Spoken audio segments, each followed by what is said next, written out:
know people don't want me to say it, but I think we're in crypto winter. It's likely we fall not just back to fair value, but probably below. Well, why should we fall below? What you have is a savings asset. You don't have a speculative asset. The chances of making a quick buck on 100,000 from here, I think are pretty low. Listening to your videos, you often refer to Bitcoin's fair value. Yes. Can you tell us how you measure the fair value of Bitcoin? Yep.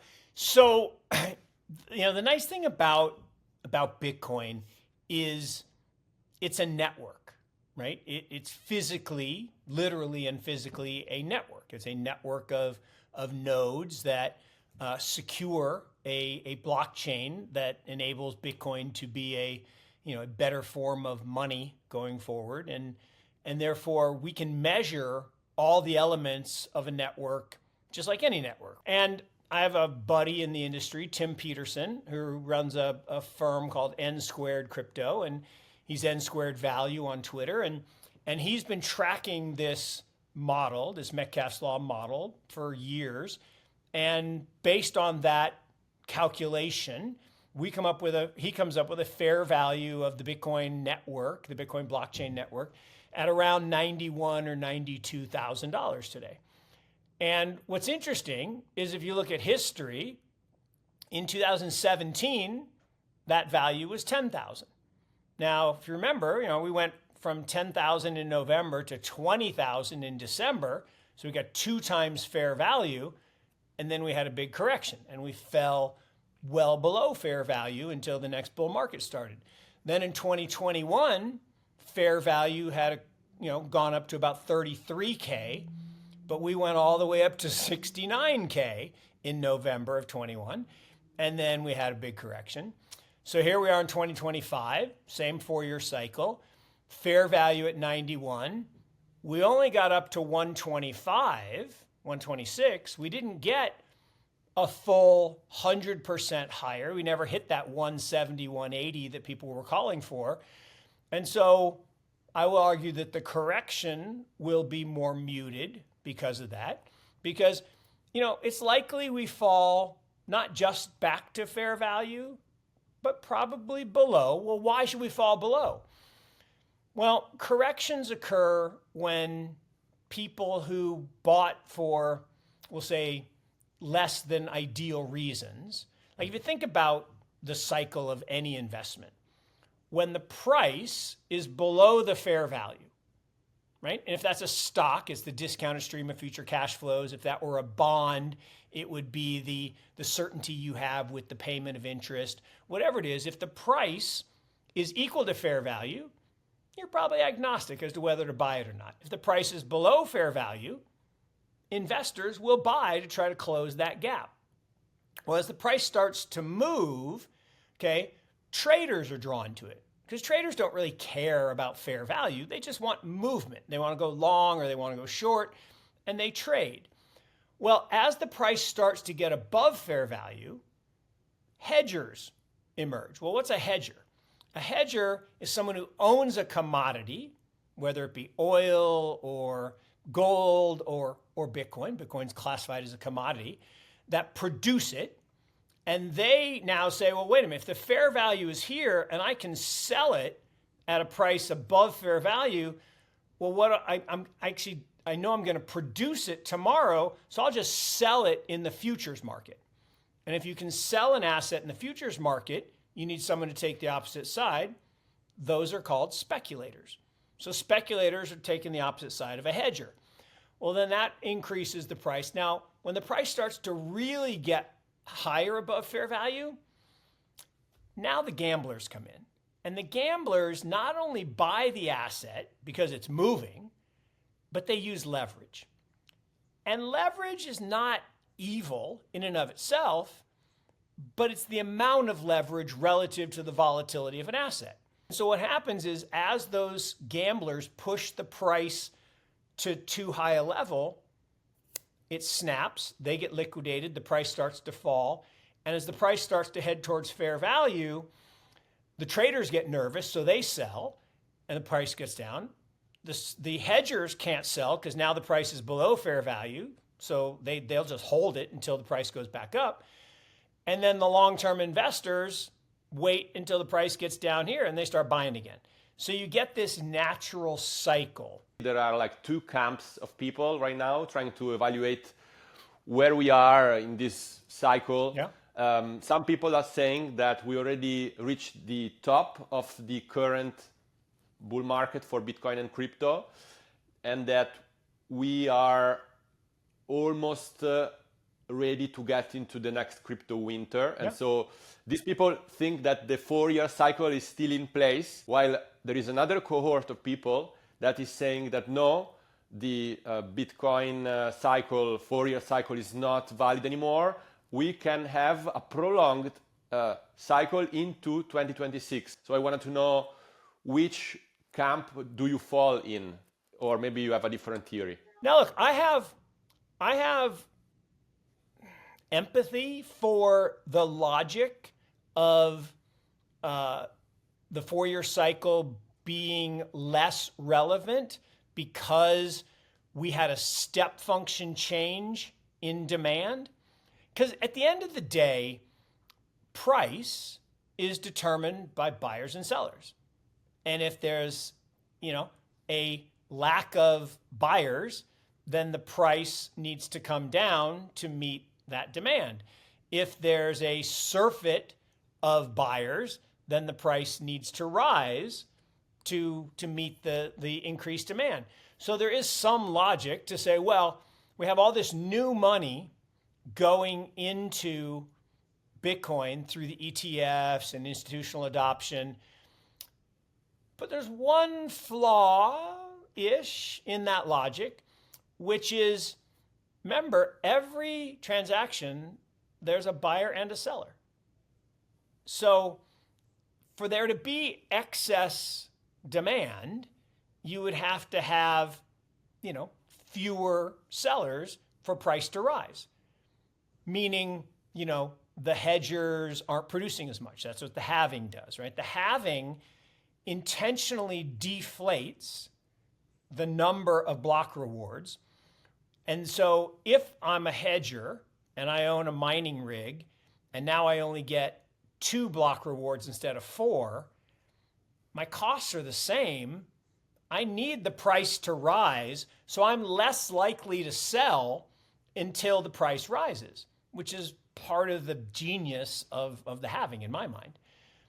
The difference now is that for every new incremental buyer that we've seen, there's OGs, right? Wallets that have been inactive suddenly selling.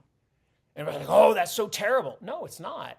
Look, if we meaning the community, want there to be billions and billions of Bitcoin owners and users, it can't all be in the hands of a small number of whales, right? Just mathematically. No, you say, oh, but it could, and the new people just get smaller and smaller increments.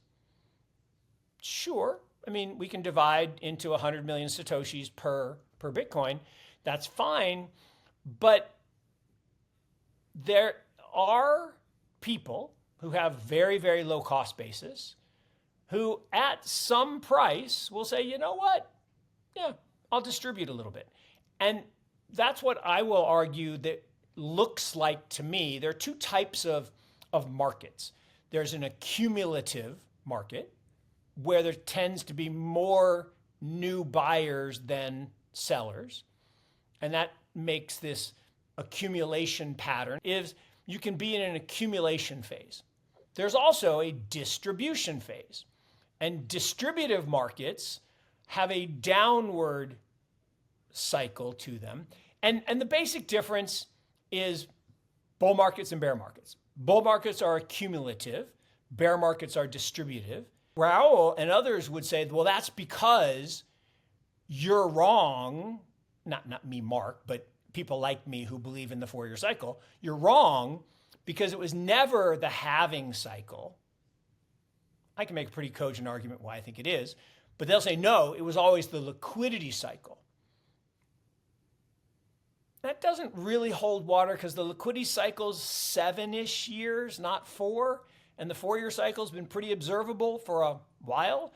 And then look, there's other people that say, and I actually believe this, there are people that say, well, you're only looking at 3 instances. That's not enough. That's fair. That's fair. For statistical analysis, 3 observations is definitely not enough. But because the halving is hard-coded, and because we don't see half the miners go bankrupt every 4 years, and because we do see an upward price movement, I think there's some logic. Now, the second thing, the tailwind, is while all of this other stuff's going on, we can debate back and forth, one thing that isn't stopping is the 6 to 7% devaluation of the currency every single year. And that is the tailwind that will drive the upward trend. I have this thought, maybe you agree with me. Looking at the chart of gold, for example, in the last 10 years or so, we didn't have a proper bear market in gold. It has been quite a steady rise. Of course, there were corrections and so on, but relatively minor. On the contrary, with Bitcoin, we see this very up and down sort of pattern, which reflects these boom and bust cycles that we saw since the inception of Bitcoin. So my take is that now the chart of Bitcoin will look more and more similar to the chart of gold, with far less of that up and down that we saw in the past. I think it's a great point in that it's highly likely, Giovanni, that we don't have the same extremes, either up or down, partly because the amount of leverage that people can use has diminished, right? You can't get 100 to 1 anymore. You can get 50 to 1 in some places, and usually it's more like, 4 or 5 times. So if the leverage is less, you won't have the extremes. The reason gold doesn't have as much volatility is it's harder to lever. It's a more mature market. It's much larger, right? It's 10 times bigger than the market of Bitcoin. I mean, gold lost a whole Bitcoin in 2 days the other day, right? I mean, it lost 2.8 trillion in 2 days after going up 10 trillion a year to date. And so the law of large numbers says that you're not going to have the same level of volatility because you can't get the same amount of leverage. There's just not as many people that. The second thing is gold has been a commodity longer than Bitcoin. And what I mean by that is there's a reason Bitcoin was labeled a commodity, not a security. And it's not a good reason, actually. It's intentional. Anything that's a commodity can be manipulated by the largest players in that commodity through the futures market. Well, that's a process known as spoofing, where the big guys, JP Morgan and Goldman and all these other guys in Europe, they are selling futures to compress the price, and they are day trading around it, which is technically illegal, and they pay fines. This is the crazy part. 2 years ago, JP Morgan paid a $940 million fine, almost $1 billion fine, didn't have to admit any wrongdoing. Commodities and futures markets tend to have this rapid movement. That's a short squeeze. Because when the price is being manipulated, you got all these shorts, they're naked, and somebody starts to buy, whoever that is. This time it was China. China started buying gold. Well, now gold went into a super short covering. So all these guys, JP Morgan, they're having to cover their shorts, and we went from 3,400 to 4,400 instantaneously. Okay, well, now what's happening? Now they're back to shorting again. So now they're not shorting at 3,400, they're shorting at 4,400. And we went from 4,400 all the way back down to 4,000. And so it's that constant process of, spoofing, punctuated by these big short covering rallies. And again, this is that distribution. You got the OGs selling into it for the first time, which is good. We want that. We got fewer new buyers. We still have some, but we have fewer new buyers. and we've got the constant downward pressure from the futures market that's kind of capping prices. So, I think we're going to be stuck in a kind of squishy zone for a while. I don't think we're going to have a massive correction like the last two cycles because we never got super overvalued. Do I think it could go down into the 70s? Yeah. Let's say that someone who is watching got into the Bitcoin space in 2025. So someone very recently getting involved in Bitcoin and crypto. He bought Bitcoin during 2025. So at an average price, let's say at around 100, which has been the benchmark for the year, I think.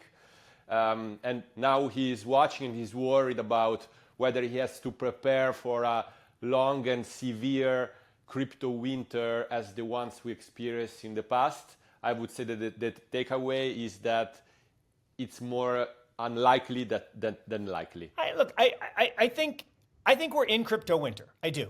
And I know people don't want me to say it, but I think we're in crypto winter. But I don't think it's going to be severe. I just think it's going to be a more mild winter. If your average is 100, okay, what you have is a savings asset. You don't have a speculative asset, I will argue right now. The chances of making a quick buck on 100,000 from here, I think are pretty low. I think the likelihood that we get to, 500,000 in the next cycle, I think is really high. But that's 4+ years away. So what I think people should do, so I was on TV in 2018. And while I was on the show, literally, and I was on the show for like 6 minutes, but while I was on the show, the price went from 10,000 to 8,000. So it was a big move, right? And the host says, well, what should we do? I'm like, we should buy it.